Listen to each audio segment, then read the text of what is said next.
Recording in progress. Hare Krishna deities, please accept my humble obeisances. All the days to Srila Prabhupada and Guru Maharaj. Om Namo Bhagavate Vasudevaya. Om Namo Bhagavate Vasudevaya. Om Namo Bhagavate Vasudevaya.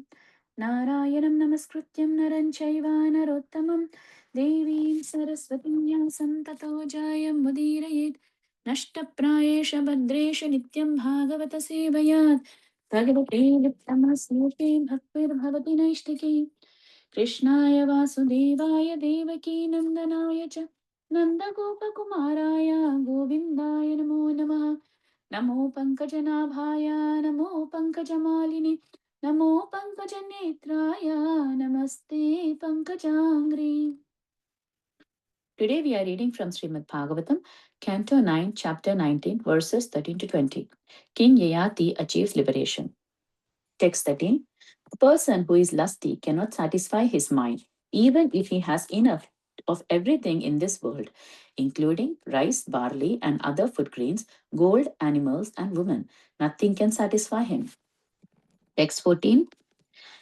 As supplying butter to the fire does not diminish the fire, but instead increases it more and more, the endeavor to stop lusty desires by constitutional enjoyment can never be successful. In fact, one must voluntarily cease from material desires. Text 15. Even a man is non-envious and does not desire ill fortune for anyone. He is equipoised. For such a person, all directions appear happy. Text 16. For those who are too attached to material enjoyment, sense gratification is very difficult to give up. Even when one is an invalid because of old age, one cannot give up such desires for sense gratification. Therefore, one who actually desires happiness must give up such unsatisfied desires, which are the cause of all tribulations. Text 17. One should not allow oneself to sit on the same seat even with one's own mother, sister, or daughter, for the senses are so strong that even though one is very advanced in knowledge, he may be attracted by sex. Text 18. I have spent a full 1,000 years enjoying sense gratification, yet my desire to enjoy such pleasure increases daily. Text 19. Therefore, I shall now give up all these desires and meditate upon the Supreme Personality of Godhead, free from all the dualities of mental concussions and free from false prestige. I shall wander in the forest with the animals. Text 20. One who knows that material happiness, whether good or bad, in this life or in the next, on this planet or on the heavenly planets, is temporary and useless, and that an intelligent person should not try to enjoy or even think of such things. He is the knower of the self. Such a self-realized person knows quite well that material happiness is very cause of continued material existence and forgetfulness of one's own constitutional position. Thank you, Mataji and Prabhuji. Hare Krishna.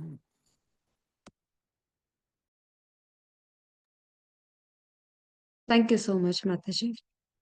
Hare Krishna Kirtan Das Prabhuji. Are you in the call, Prabhuji?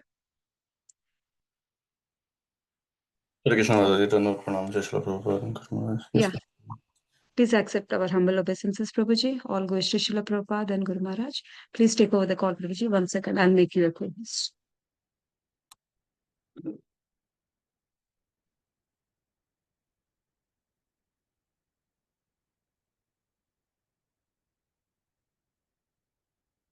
I'm audible, Mataji. Hare Krishna. Yes. Now you are okay, Prabhuji. Okay. Hare Krishna, everyone. Dhanavad Pranam. Let me offer my prayers.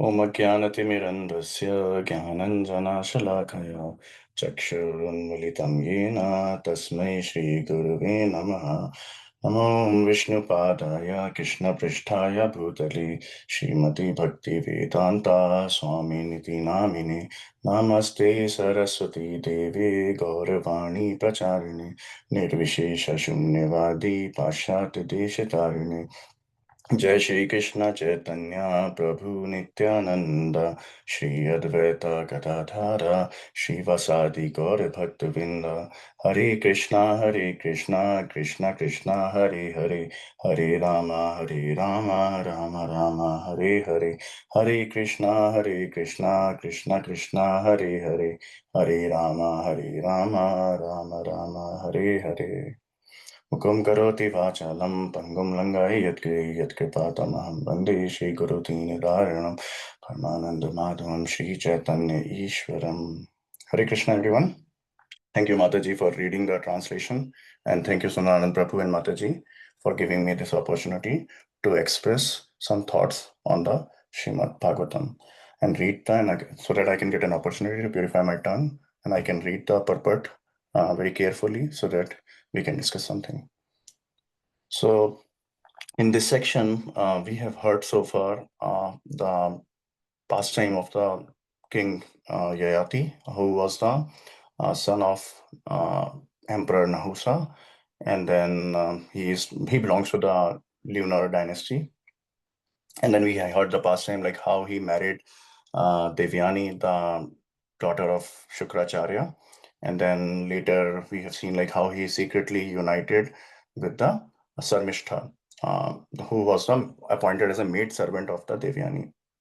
And then we saw the story how Shukracharya took away with the curse, took away his youth life, and then he gave an opportunity. He can exchange his old age with his one of his son, and he eventually exchanged his old age with his younger son Puru, who was so dutiful.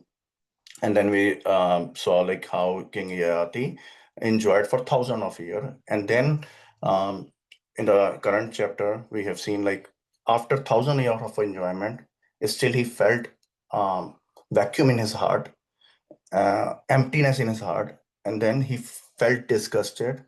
And then he started explaining to his wife with one of the with the story of he goat and she goat.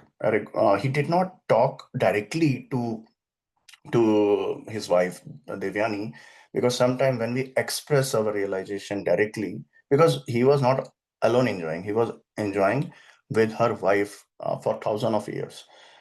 And if he expressed directly to his wife, sometimes it may feel like we are blaming someone.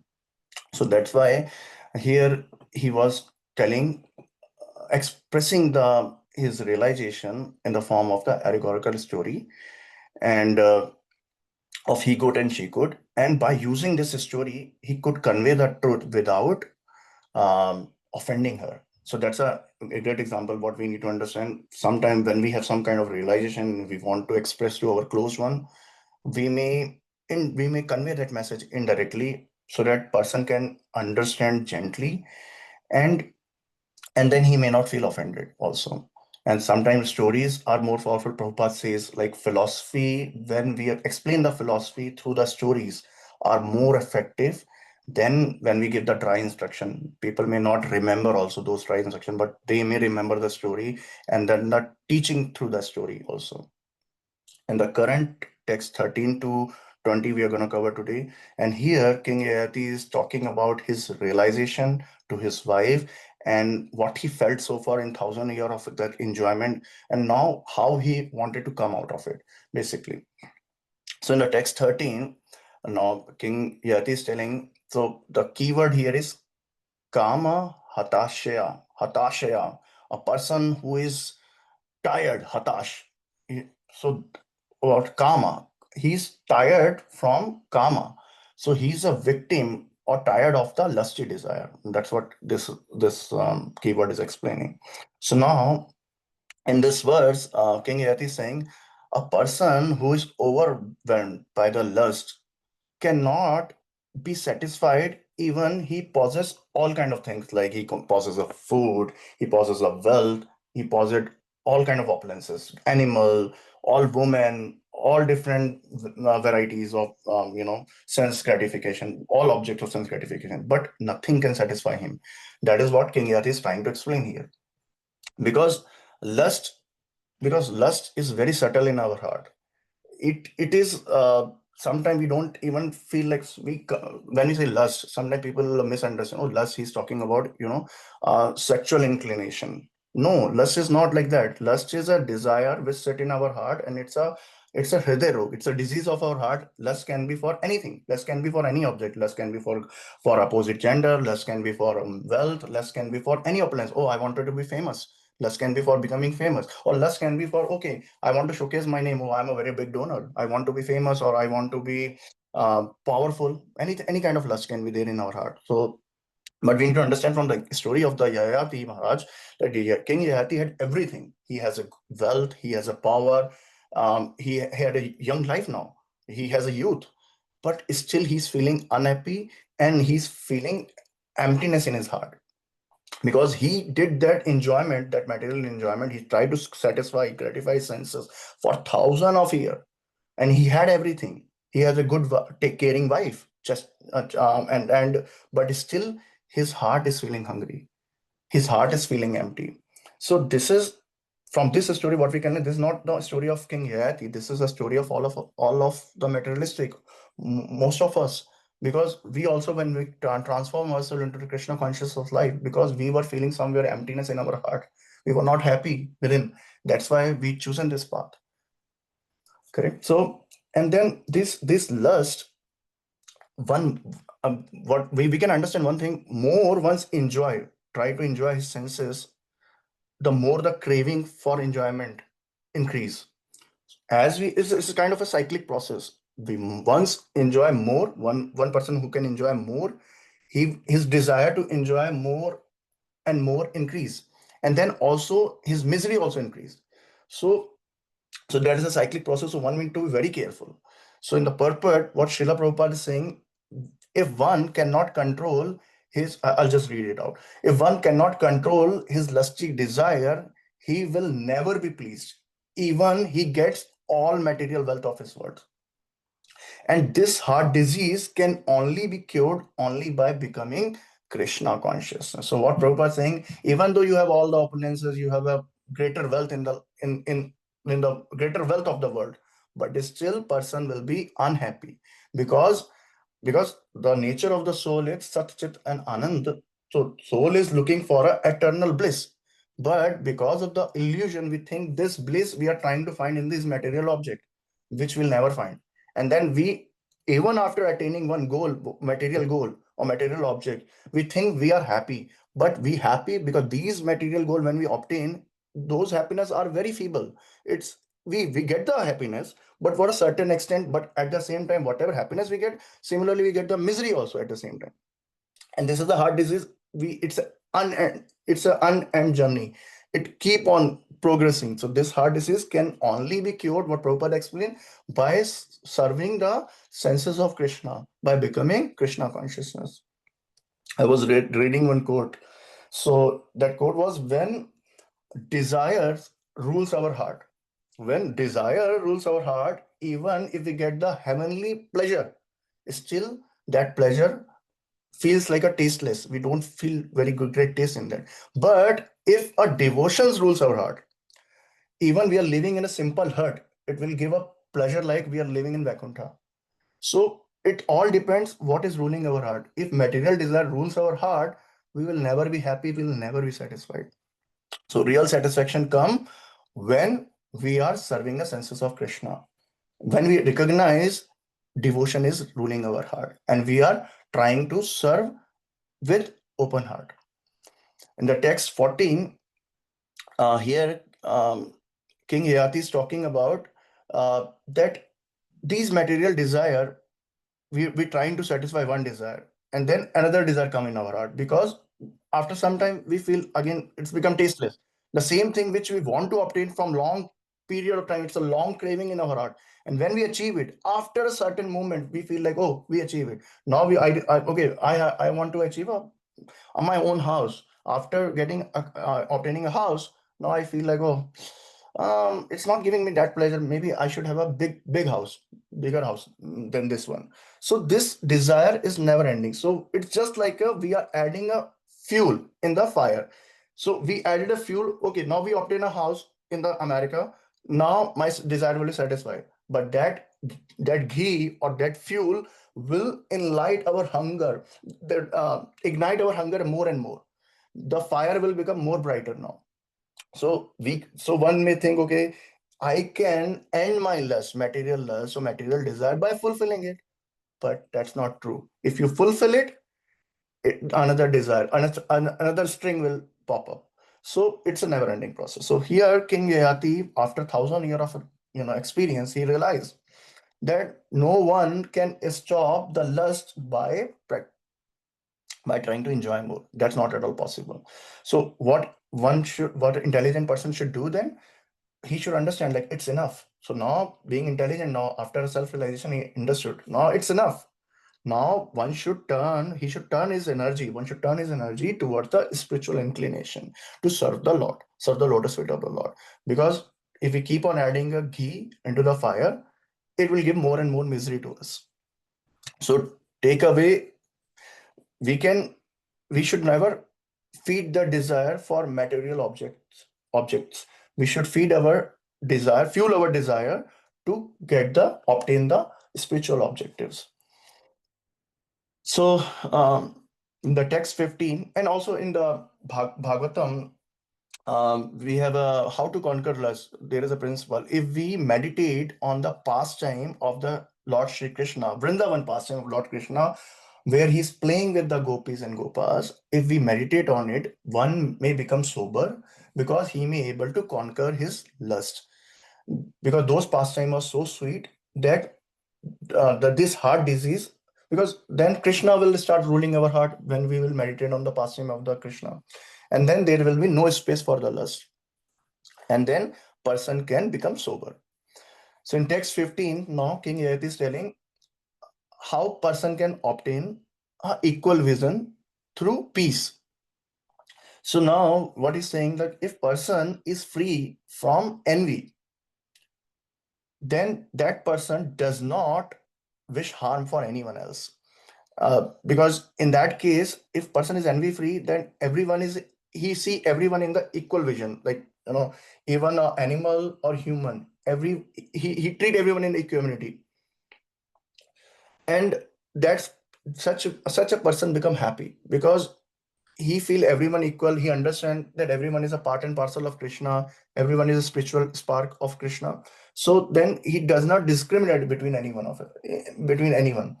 So now, first of all, we need to understand how person can be envy free and what is envy, first of all.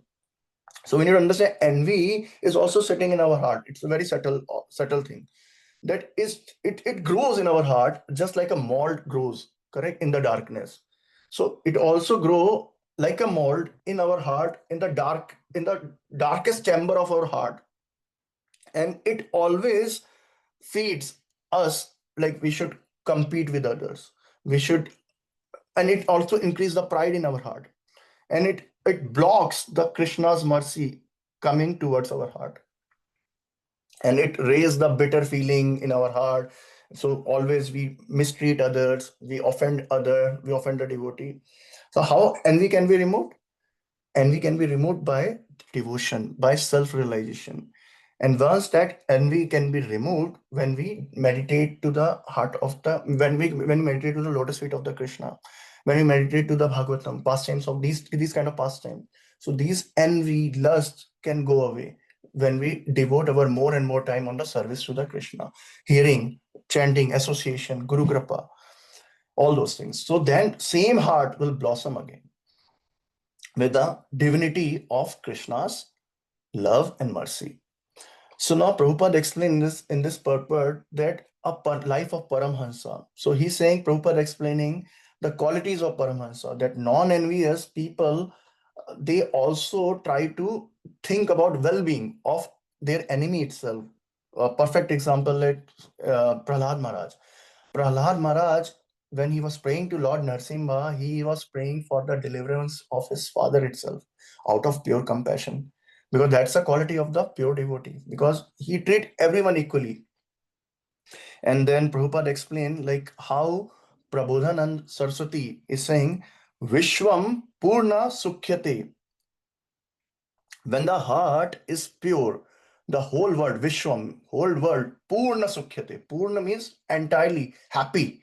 So if our heart is pure, our heart is free from envy and lust, then the whole world will be, uh, it's kind of a spiritual paradise to us. But if heart is uh, diseased by these enemies like envy or lust, then even though we are living in the Vaikuntha or in the heavenly planet, heavenly realm, we have all the opulence, we will not be happy. We will have craving for some material desire, or we will have a envy for someone else. We will be hankering, our heart is hankering, our senses are hankering for achieving something. So we will not be stable and happy in this case. So initially, when we saw the life of King Yati, so when he looked for the different objects and people, he was thinking them as a object of sense enjoyment. But now, when he realized after 1,000 years of experience, now he's seeing everyone, every object, every person is a part and parcel of Krishna. So that's a transformation of consciousness for King Yati. In the text 16, he's saying, it's enough is enough. Like he was kind of tired of this material desires, and he want to give up this thirst, because that thirst is never ending. He's trying to supply the fuel to that thirst from last 1,000 years, but now he realized he's not able to. He's tired of it. So now here is trying to say, even a man grows older, he become weak, but still the desire of sense enjoyment does not grow older. So one may grow, one may retire, one may grow older, but desire never retire. Desire for material happiness, desire for sense gratification never retire. Therefore, one should never, one should not waste his endeavor to fulfill the thirst of material sense gratification, while one should transform his energy to the spiritual satisfaction. Because this sense gratification will keep on wasting our endeavor in the sense gratification, it will bring misery in our life. It will not bring anything else. Because in the Bhagavad Gita, we learn lust cover our real intelligence, real knowledge. And what is our real intelligence, real knowledge is that we are not this body, we are the spiritual spark, we are part and parcel of Krishna. And these, because when we think in the platform of lust and envy, we think we are this body, and when we think we are this body, we're trying to satisfy the senses of this body. We can understand this pretty well from the story of Swavari Muni. He was, meditating, and I was hearing yesterday's class of my Guru Maharaj, that he was meditating in the under the water of Yamuna for thousands of years, and then he was very confident that, and then he open eyes. So Maharaj was explaining, like we should learn from the story of Savari Muni, that he was so confident that he was so austere, and he was underwater, he was meditating, and at the same time he was doing the austerity, he was same time he was watching the movie. It's just like chanting with the open eyes, watching the movie with doing multitasking, and he was watching like two fish are meeting together, and then it agitated his senses immediately. So that's what Maharaj was explaining yesterday. If we are chanting with the open eyes and we are watching something, or we are watching different objects with open eyes, then definitely our senses are so strong that it will take away our consciousness from chanting to those objects. So we need to be very careful while chanting or while doing any kind of devotional service, that we should not deviate from our goal. So what Sobari Muni did, he come out of the water immediately, because Maya attacked immediately. The calm attacked to him and his senses. Then he went to the king, and then he married 50 daughters, and he enjoyed thousands of years with those 50 daughters, and he has 100. He expanded himself to marry 50 daughters, 50 queens, 50 princes, and then he had 100 of sons, or kids, children, from each princess. and he become a 50,001 eventually. And then later he realized his mistake, and then he he renounced again, and then he attained the perfection eventually through the bhakti process. We have a story of Vishwamitra Muni. We have a story of uh, Lord Shiva also with the Mohini Murti. We have a story of Narada Muni also when he wanted to test the Maya, and Hari, monkey face like Hari. We have a story in the Shastra, correct? So even what we can learn from even a yogic power cannot control the lust. Only devotion, a devotee, a devotional life, only devotee can control the lust by the mercy of the Guru, by practicing the devotional life, by surrendering to the Krishna, and in that way we can control the lust, we can control our material desire. So we cannot kill the desire, we can only transform the desire gradually to serve the lotus feet of the Krishna. In the text 17, now King Yati is telling how our senses are so strong. And we already discussed the story of Swabari Muni, that these group of senses are very strong. Balavan Indriya Grama. So these, and that it can not even leave the advanced person, like Vidvamsham. Vidvamsham means a very learned and advanced person. It agitates their senses also. So Prabhupada is explaining, one should never allow oneself to sit on the same seat where their own mother, daughter, or sister are sitting, because senses are so strong that even though one is very advanced, but they can fall down because our senses are too strong. It may agitate us. So Prabhupada mentioned in the purport few important points which I want to highlight here. Even though we know that one will never be sexually attracted to their mother, their sister, their daughter, but even though we need to be very careful with our dealings with our mother, sister, and our daughter, because we never know if any loose talk it happened, then one may be attracted. And this is Prabhupada saying this is psychological fact. If we sit very close to mother, sister, or daughter, one may get attracted. It's very difficult to control our senses. It's very difficult. So, and also the another fact is, brahmachari should never serve the young wife of a spiritual master. It's not recommended. And then Prabhupada also saying, after accepting sannyas, so Prabhupada now telling the example of Lord Chaitanya, that how Lord Chaitanya, we should follow the footstep of Lord Chaitanya, like how he, after accepting sannyas, he was very strict in his conduct, that he never allowed any woman come near to him, because uh, he was, even though he was not allowing the king also, that these they are all materialistic, he doesn't want to be any association, he want to maintain his conduct, so we need to follow that instruction. So how in practical life, how should follow, what we can learn from out of it? So when one should be very careful with dealing with the opposite gender. If we are doing any kind of loose talk, and we know we may be very we are very advanced in our spiritual knowledge, we are very advanced in our devotional life, we may think like that, but if we are doing freely engaging, we are freely associating with the opposite gender, it may impact us. So like we have a story of Vishwamitra Muni, correct? He was get agitated. Sobari Muni, he can get agitated, his senses can get agitated, so what we are. So we need to be very careful with the dealing with our opposite gender. We need to avoid the tempting situation. We need to always engage in the senses of always engage in the senses of Krishna, to satisfy the senses of Krishna, and we'll not to always associate, we'll always remain in the association of the devotee.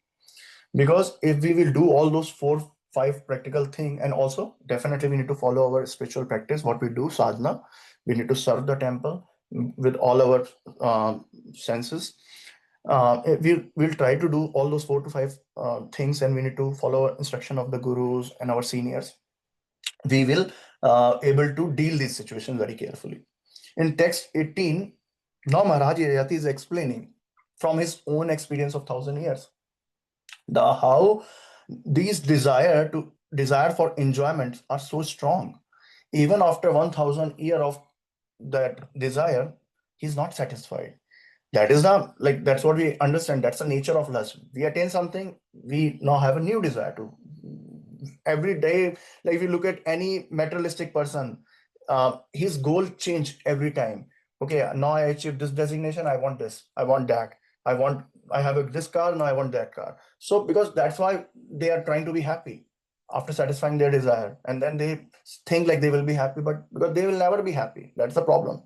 So King Yati is teaching with his powerful realization that one may retire from work, but these desire will not retire. These desire will remain fresh always. And then material desire, I'm talking about, not spiritual desire. They will remain fresh in our heart, and then they will keep us working hard for those desire. Always we'll waste our life in these fulfilling these material desire and end up like in the shoe of the king Yayati. But when we transform our desire to the serve to the Krishna's lotus feet, then it will then our heart will be fulfilled. We will have a fulfillment in our heart, and we will, when we please the senses of Krishna rather than fulfilling the sensual desire of our own, then then our heart will be satisfied, our desire will be satisfied, we will be calm and composed, and our senses will be under our control, and no agitation, no hankering of our senses. But there will be hankering remain to satisfy the senses of Krishna more and more. How can we serve beautifully more? How can we serve more? How can we scale our bar? So that kind of hankering will be there, not for a material hankering, but spiritual hankering.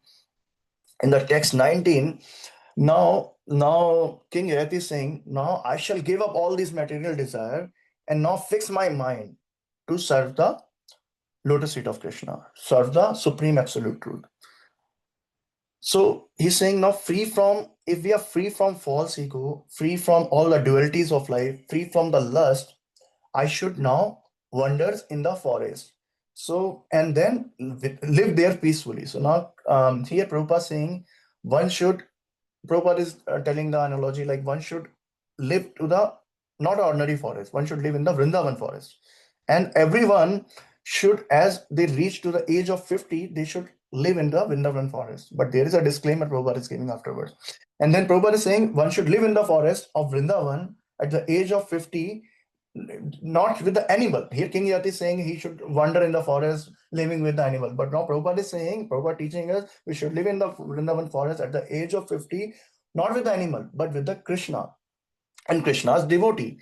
And Prabhupada is giving the disclaimer, it's not like age of 50 is the qualification to live in Vrindavan. Prabhupada is saying, if one is age of 50, but his heart is not purified, still he has a material desire, he has a lusty desire in his heart, then one should not live in the Vrindavan. Otherwise, he is offending the Dham. He is offending the Dham. And if he is living with the material desire, living in the Vrindavan, what he is doing, he is just living like a animal. He's just living living in the Vrindavan like a monkey, or living like a hogs in the Vrindavan. So one should be very careful. The age is just not a qualification. The qualification is if one is purified in his heart, and then he is living in the Vrindavan.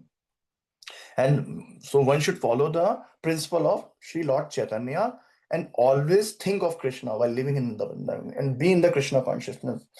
And then what Lord Krishna, Lord Chaitanya has teaches us, we should chant the holy name. Hare Krishna, Krishna Krishna, Hare Hare, Hare Ram, Ram Ram, Hare Hare. We should follow, serve the Guru Maharaj, instruction of our Guru Maharaj. We should serve the devotee.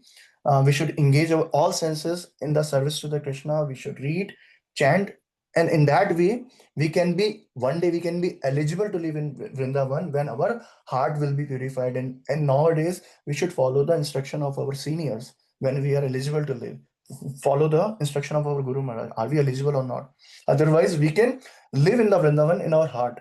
We should not physically live there. We are not qualified. In a text 20, now King Yati's final teaching. Now, what he's saying, material happiness is the cause of the bondage in this material world. Because of this material bondage, we are in the cycle of birth and death. We are in the sansar chakra. And this material happiness can be good, can be bad. In this life, we may think, okay, we can achieve, on the next life, we can achieve something. Uh, we are looking for a heavenly desire, we can have an earthly desire, we can have any kind of desire. But all that desire, whatever we accomplish, it will give the temporary pleasure. It is tasteless after some time. It is useless. So intelligence person, what King Yat is telling us, intelligence person should not waste their time to trying to obtain these material goals, material objects, while they should transform their energy. Again, he's saying the same thing, to look for a divine hunger, to fulfill their divine hunger, to follow the accomplishment of their heart, to get the love of the Krishna. That is the original goal. That's the original goal, what King Yat is telling us. And Prabhupada is explaining in this verse, because of the material bondage in this world, soul continuously changing our body from the child to youth to the old age, and then from one life to one body to another body, they take the birth again. And then in this way, because of these material desire, the karmic reactions, reaction, fruitive activity we continuously perform, that is the reason of we are entangled in the cycle of birth and death.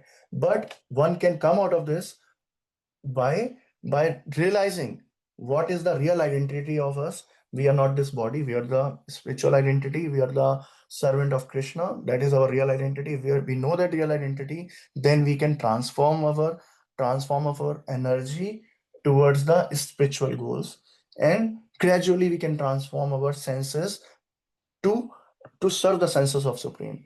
So we need to pray from this past time, with the story of this King Yati, that we may also realize that material desire, we can understand this, these material desire never satisfy our hunger of our heart.